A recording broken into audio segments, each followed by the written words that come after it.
João capítulo 4, a minha versão diz assim: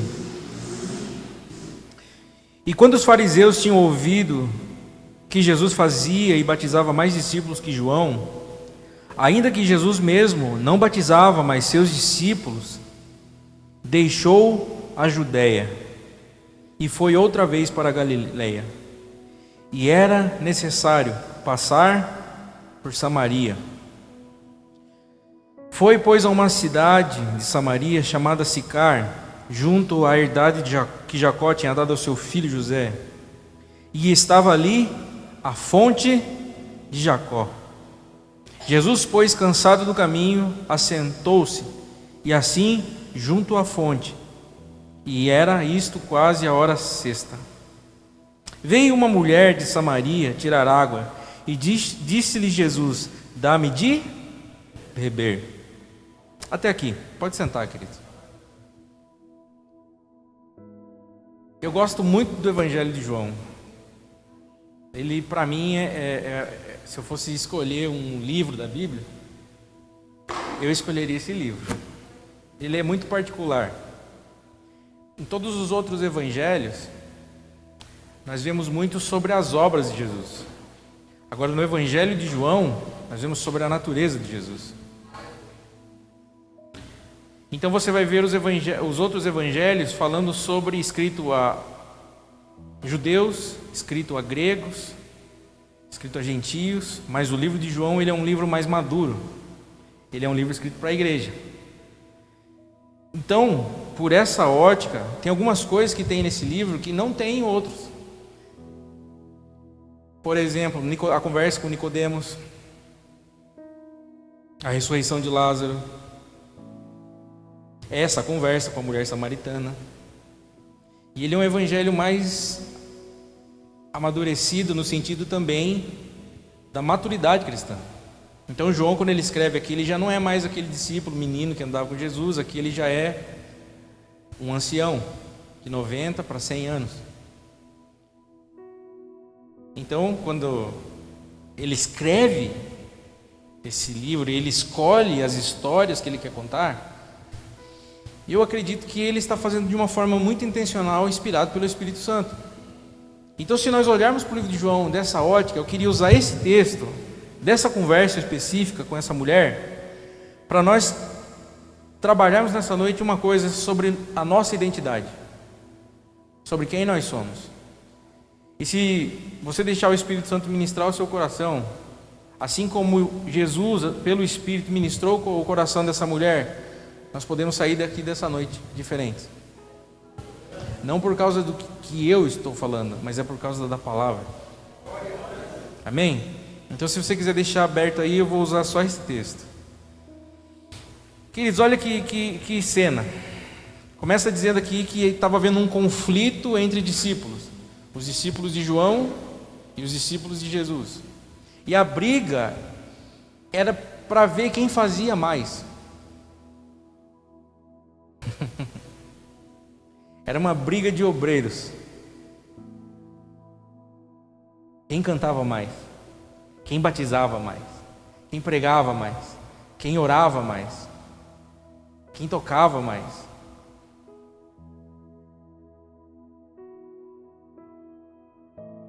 E quando Jesus vê isso, versículo 3, ele deixa esse lugar. Então presta atenção. Os discípulos de Jesus estavam em uma briga para ver quem fazia mais. E estavam fazendo para Cristo, por amor a Cristo, por obediência a Cristo. Estavam querendo honrar a Cristo, mas estavam fazendo uma coisa com zelo, mas sem entendimento. E Jesus deixa esse lugar. Jesus não habita nesse lugar. Não é isso que Jesus quer para seus discípulos. Então, Jesus parte da Judéia e vai para a Galileia. No versículo 4, Jesus fala que ele tinha que passar por Samaria. Eu não sei se você sabe, mas geograficamente esse não era um caminho lógico. Então, passar por Samaria para um discípulo judeu não era uma coisa muito bem vista. E Jesus já aqui começa a romper uma barreira. Então, se nós usarmos as Escrituras da maneira que Cristo usava com os discípulos, que é de uma maneira pedagógica, para criar em nós entendimento, esse texto passa a ser uma história e passa a ser agora uma inspiração para nós também vivermos essa verdade. Amém? Então Jesus passa por Samaria. Aqui que começa a primeira fonte, a primeira risca de separação daquilo que Jesus está querendo fazer. Ele está indo para um lugar que daqueles que vivem em um mundo diferente do nosso, mas que estão debaixo da mesma palavra e da mesma promessa. Embora fosse diferente, embora fosse um mundo diferente, estava debaixo da mesma promessa. Então, aqui começa. Jesus às vezes ele vai fazer isso, e é necessário ele passar por lugares em nossas vidas que nós vamos nos encontrar com um mundo totalmente diferente daquele que é o nosso, mas que mesmo assim está debaixo da mesma promessa. Amém? Era necessário passar por Samaria. Queridos, eu não sei como que está o título desse texto na sua Bíblia, mas o meu chama A Mulher Samaritana. Tem algum diferente? Sabe aquele texto preto em cima assim do capítulo 4? O meu está A Mulher Samaritana. Tem algum que está diferente?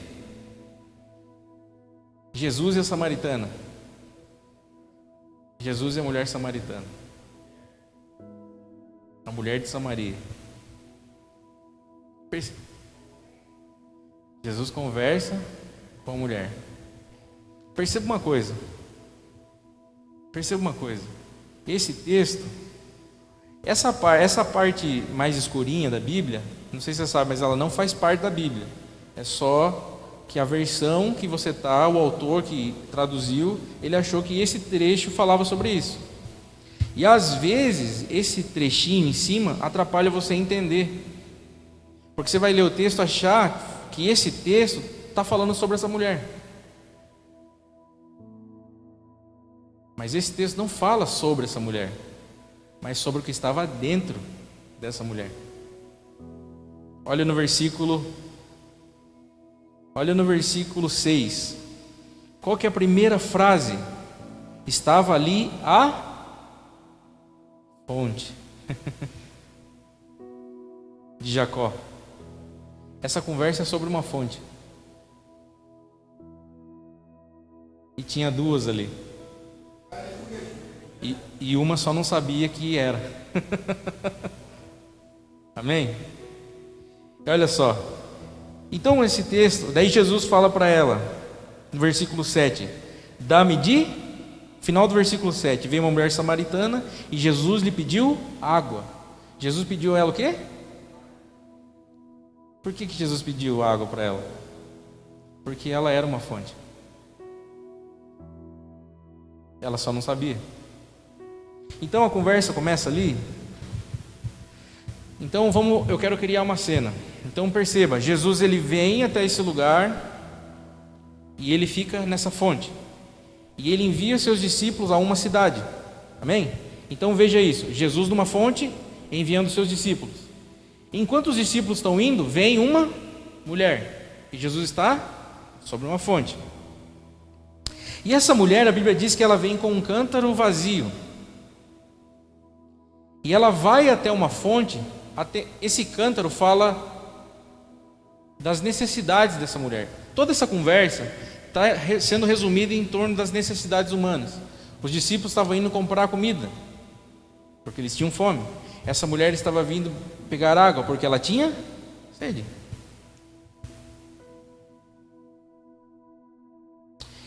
E o cântaro vazio representa tudo. Essa mulher, ela estava com crise no casamento. Ela já teve 5 maridos, estava num cesto que não era dela e não era feliz. Ela estava com um problema de fazer culto. Ela não sabia em qual igreja ela devia estar. Alguém já passou por isso? Será que eu devo ficar aqui? Será que eu tenho que ir? Qual é o lugar certo de adorar a Deus? Ela estava com crise espiritual.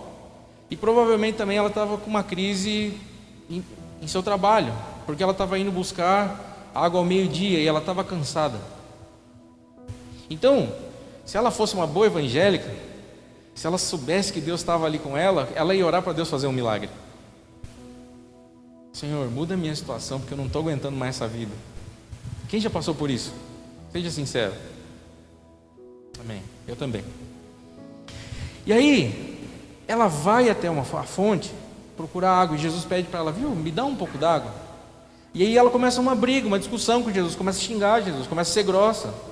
E Jesus fala, poxa, e aí, olha só, presta atenção nisso aqui. De tudo que eu vou falar, deixa o Espírito Santo ministrar o seu coração. Pega isso aqui, pelo menos. Jesus fala para ela, se você soubesse o que Deus já te deu,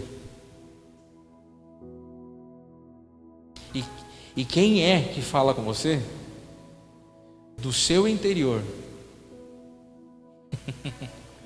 fluiriam rios de águas vivas. Ou seja, você é uma fonte.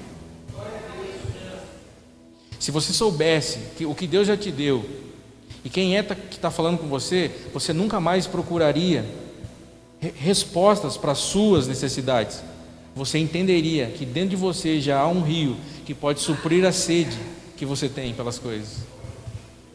Se você soubesse o que já está em você e quem é que está em você, todas as suas coisas seriam resolvidas. Porque essa mulher, ela foi para essa fonte procurando as suas necessidades serem respondidas. Ela foi com um cântaro vazio. E às vezes, queridos, as nossas campanhas de orações e os montes em que nós vamos assim. E por isso que às vezes nós saímos de lá com a sensação de que eu preciso continuar buscando porque ainda não tenho respostas. Mas o dia que nós entendemos aquilo que nós já temos e quem está sobre nós, você nunca mais vai orar assim. E você vai entender que as orações que você precisa não é estar diante de Deus pedindo para Ele, Senhor, atende as minhas necessidades, mas é entender que Ele já te abençoou e você tem uma promessa sobre tudo que você está passando. E você não vai mais declarar, Senhor, eu estou necessitado disso, mas Senhor, a Tua palavra me garante isso. E em nome de Jesus eu jorro nessa noite respostas. O problema dela era a ignorância a respeito dela mesma. E eu tenho para mim que a melhor coisa na vida, depois de você conhecer Deus, é você saber quem você é. Porque no dia em que você descobrir quem você é, você nunca mais vai querer ser outra pessoa, a não ser você mesmo. E essa mulher então começa, e Jesus diz para ela, e Jesus respondeu e disse, se você conhecesse o dom de Deus, e quem é que te diz, dá-me de beber, tu pedirias. E aí você vê ela tendo essa experiência de estar exposta diante de Jesus. Jesus começa a colocar o coração dela para fora e mostrar que o grande problema dela não estava nas coisas que ela estava buscando, mas estava em ela em não saber quem ela era. Queridos, Jesus não falou como consertar o casamento. Jesus não deu todas as respostas que ela precisava. Mas veja aqui comigo, no versículo 28, presta atenção nisso. Deixou, pois, a mulher o seu e foi à cidade.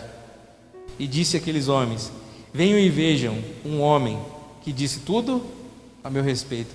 Olha só, Eliseu, ela teve 5 maridos, o 6º não era dela, e ela sai daquele lugar com uma mensagem. E qual era a mensagem? Achei um homem e disse tudo ao meu respeito. A mulher samaritana aqui, ela é uma grande figura da igreja, porque o samaritano ele é a mistura no sangue deles de judeus e gentios. E a igreja, segundo Paulo, em Efésios 2, ele diz que é a junção de um novo homem, onde ele uniu judeus e gentios. E aí Jesus encontra ela num poço, numa fonte. Moisés encontrou sua esposa onde? Jacó encontrou sua esposa onde? Em um poço. Será que aqui não está sendo uma figura de Jesus e a igreja? Cristo e a noiva? Sim ou não? Parece, não? Então, ok. Quando essa mulher entendeu que ela não precisava estar diante dele, de Deus, em busca apenas de suas próprias necessidades, ela deixa o cântaro e foi à cidade. E quando ela vai à cidade, ela impacta a cidade com essa mensagem, a ponto de eles saírem de lá e virem até Jesus, porque eles queriam ouvir o que esse homem estava falando. E você vai ver no final do capítulo que eles dizem: ei mulher, agora não cremos mais pelo que você falou, porque agora nós mesmos estamos experimentando da fonte da vida.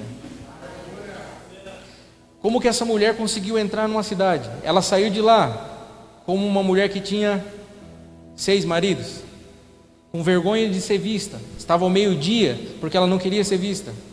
Era um horário incomum de uma mulher buscar água. Era onde o sol estava mais forte. Geralmente as mulheres iam no começo do dia.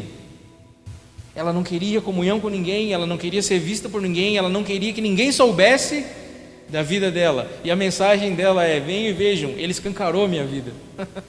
Porque ela descobriu que dentro dela havia uma fonte. Ela entendeu o que já havia nela. E quando ela voltou para a cidade, ela não volta mais como um cântaro vazio, mas ela volta como uma fonte. E por isso ela conseguiu atrair outros a Jesus, porque todos aqueles que estavam com sede beberam de Cristo da vida dela. Todo aquele que descobre que é uma fonte sempre conduzirá outros a Cristo. Amém? Então olha a cena. Então Jesus ele tinha mandado discípulos e uma mulher veio. Ele restaura essa mulher na identidade de quem ela é, mostrando que o que importava era o que já estava nela, mas ela não sabia. E ela volta para a cidade. E nisso que ela está voltando, os discípulos vêm. E eles vêm com o quê? Eles foram comprar o quê? Comprar o quê? Quando eles vêm até Jesus, e eles falam: mestre, compramos comida. E Jesus: olha, eu já comi. Eu já me alimentei. E de quem Jesus se alimentou? Como que foi o início da conversa dele com aquela mulher? Qual foi a primeira pergunta que ele fez? Dá-me. E os discípulos ficaram: mas do que ele está falando? E queridos, Jesus, lembra como começou? Eles estavam em uma briga para ver quem fazia mais. E no meio da briga, para ver quem fazia mais, eles também não sabiam quem era. E Jesus vai a Samaria e pega uma mulher, não um homem forte, não um guerreiro, não um político, não um rei, uma mulher samaritana, para mostrar para eles que um furo numa rocha pode sair água para alimentar uma multidão. Eles estavam brigando para ver quem fazia mais. E eles foram para um lugar onde provavelmente eles ficaram horas ali em Samaria procurando comida. E não trouxeram nenhuma pessoa para Jesus. E uma mulher, um furo na rocha, trouxe a cidade inteira. Não com muita força, não com violência, um furo na rocha. E quando os discípulos voltam e eles voltam apenas com comida, da mesma maneira em que essa mulher foi até Jesus para atender as suas necessidades, eles também foram para a cidade apenas para matar suas necessidades, apenas para comprar pão. Queridos, muitos dos nossos seminários hoje no Brasil estão ensinando pessoas a ir comprar pão na cidade.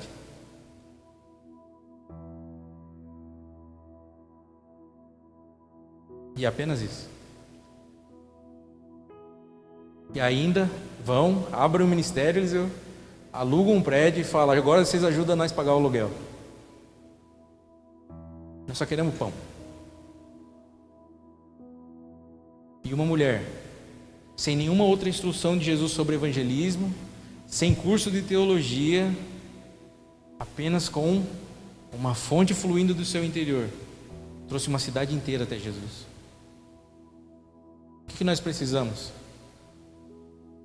Então, Jesus ele estava trabalhando na cabeça dos discípulos e mostrando para eles que não é pela força e a quantidade do que eles podem fazer, como eles estavam no começo do capítulo, achando que eram bons o suficiente para brigar com outros. Mas Jesus estava mostrando para eles que a pessoa mais improvável que eles olhassem que podia fazer alguma coisa para Jesus, Jesus nessa pessoa podia fazer muito. Então não é sobre o que nós podemos fazer, não é sobre as nossas capacidades, não é sobre os nossos títulos, não é sobre quem nós somos, mas é sobre o que Jesus é em nós. A rocha mais dura, a rocha mais pesada, um furo.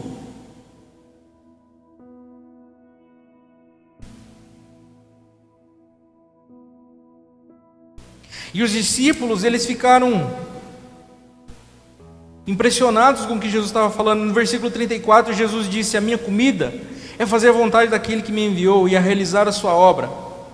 Não dizeis vós que ainda há 4 meses até que venha a colheita? E eu vos digo: levantai os olhos e vejam, os campos estão brancos, estão prontos para a ceifa. Havia uma cultura entre os samaritanos e os judeus e samaritanos, que quando um judeu passava por Samaria, eles achavam os samaritanos tão desgraçados, tão indignos,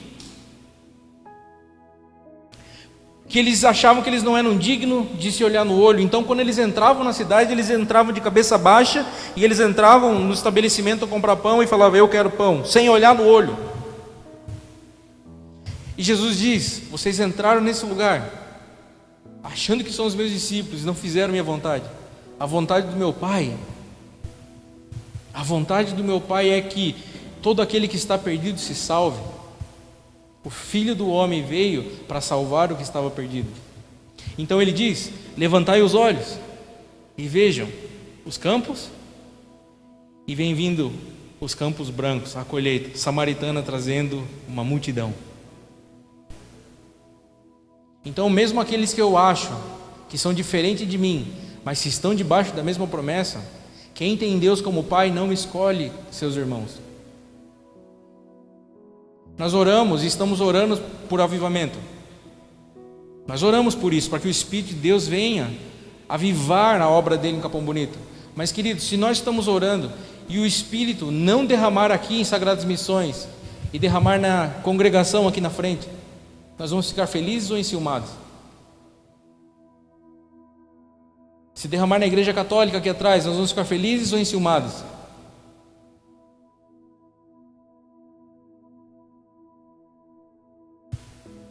Amém?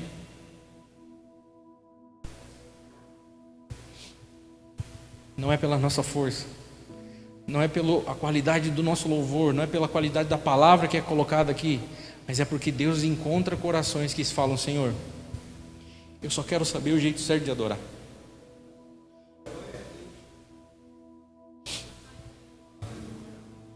Os judeus dizem que é lá, nós falamos que é aqui, e eu estou perdida nesse meio. E Jesus responde a dúvida da vida dela: eis a hora,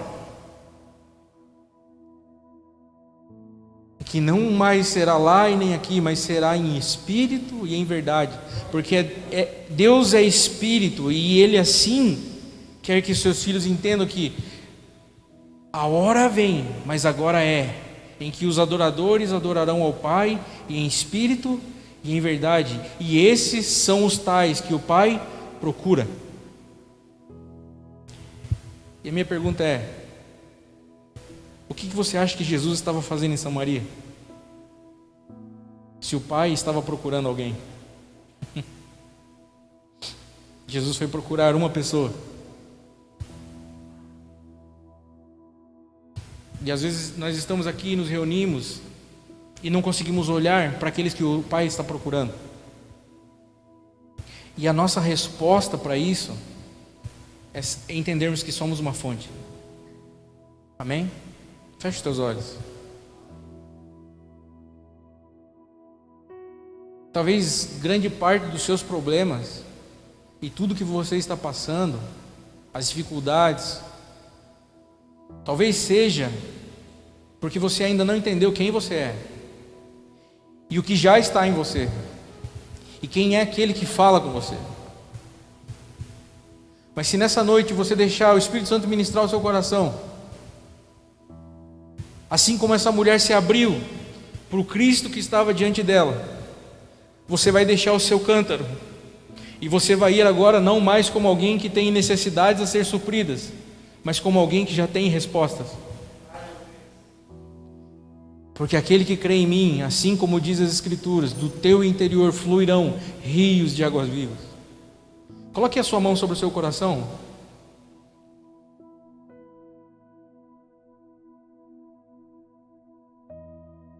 Existe um trono nos céus e debaixo desse trono existe um rio. E esse rio deságua dentro de você.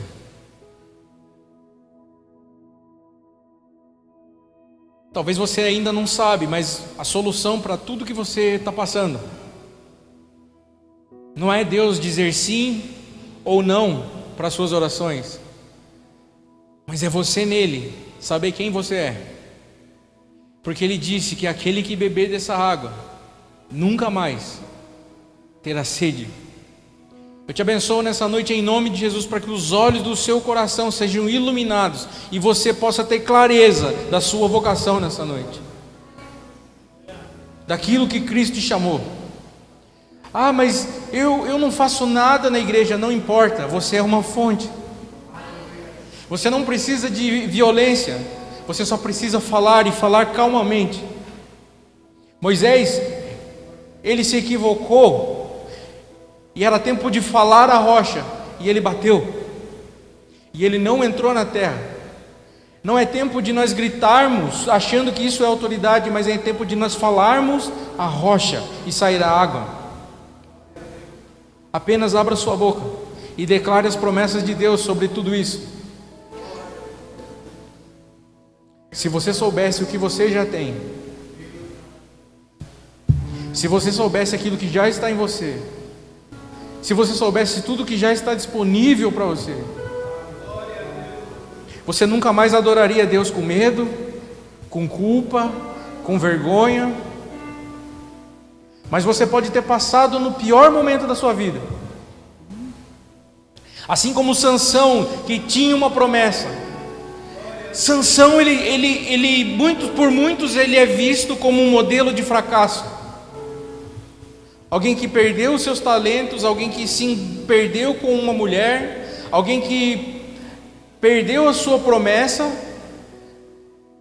ficou cego.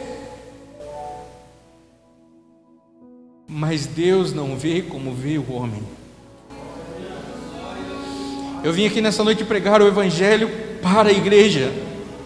E eu quero dizer, um dia Sansão estava lá como um burro de carga, girando, sem saber se ia ter esperança ou não. E a Bíblia diz, e os seus cabelos começaram a crescer de novo. Aleluia. E ele começou a sentir os seus cabelos crescendo de novo. E quando os seus cabelos começaram a crescer, ele entendeu, ainda há misericórdia. Então, ao passar pela cruz há perdão, mas ao permanecer também aos pés da cruz há. E ele ora com fé. E a Bíblia diz que o propósito dele era matar filisteus. E a Bíblia diz que em sua morte ele matou mais filisteus do que em toda a sua vida. Eu quero dizer uma coisa para você. Se você deixar esse velho homem que há em você, esse Adão caído, morrer essa noite, e você deixar o Cristo que há em você surgir dentro de você, a saída. Deus, ele não vê como vê o homem. Sansão é visto no Antigo Testamento como um modelo de fracasso. Hebreus capítulo 11 coloca Sansão na galeria da fé. Um homem que andou pela fé. Eu sinto os cabelos de alguns aqui crescendo nessa noite. Você se sentia culpado, com medo e com vergonha? Há esperança, há misericórdia. Você só precisa saber quem você é e quem é que fala com você. Eu te abençoo nessa noite em nome de Jesus Cristo. Que o Espírito da consolação caia sobre o seu coração.